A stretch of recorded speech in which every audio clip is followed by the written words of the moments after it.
My name is Elizabeth. I used to work in intelligence. I've seen many faces.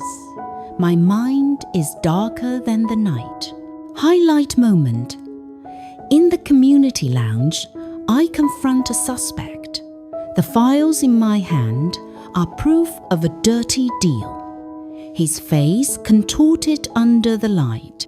My voice calm, but sharp as a blade cutting through his chest. In that moment, I realize this is no longer just a puzzle. It's a questioning of fairness, of truth, of my own conscience. I'm Elizabeth. Retired, yes, but I refuse to be silent in the face of injustice.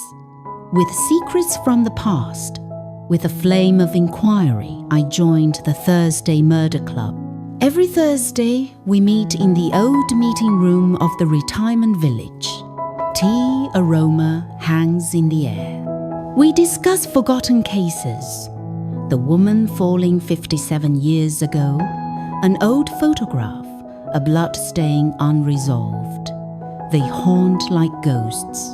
Ron fiddles with an antique tape recorder, asking, "That night, did she fall by accident or was she pushed?" I close my eyes. The air chills. Life felt calm until the first murder. A migrant worker found dead in the garden. No sign of struggle. Night birds cried in the distance. Life gone. I know this is no isolated event. I have seen the same helplessness between newspaper pages, in cold police files. Fear suppressed, spreading like mildew in damp soil. Ibrahim analyzes the autopsy. He points out toxins matching the river near the community. Joyce gives medical opinions calm but brutal. Ron visits neighbors, uncovering fractures in the community that were ignored. In midnight stillness, I go through the community files. That old case and this death share a name, an address, a torn letter. These coincidences, if aligned, the truth awaits in the shadows. A young, restless police officer asks me, "Why are you retirees always finding things before the police?" I look at him and feel like two shadows. One of my age, one of my intuition. Terror and guilt intertwine in my heart.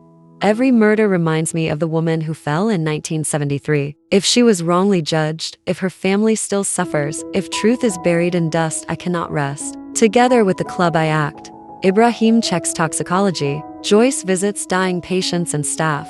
Ron reviews development contracts. I trace the torn envelope's postmark. We discover someone is manipulating public opinion via migrant worker tensions, someone hiding the deal of a developer. The address in that letter belonged to the old woman's ancestral home. Tensions escalate, the developer denies. Some neighbors are scared.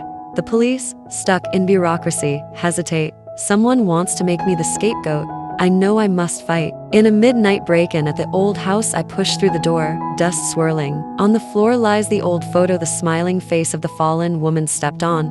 I kneel, pick up fragments. My heart breaks in two. I remind myself, to silence secrets is the greatest betrayal to the victim. Exposing truth is the pain of justice and also redemption.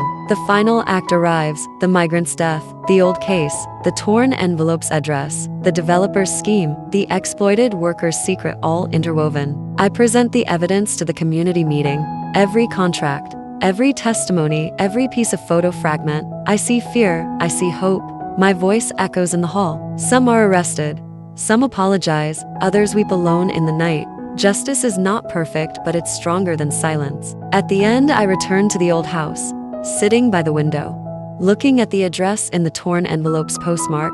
I know the story has ended in part, but that land, that pain of people will live with me forever. I am Elizabeth, daughter of intelligence, guardian of memory, a voice that will not be forgotten.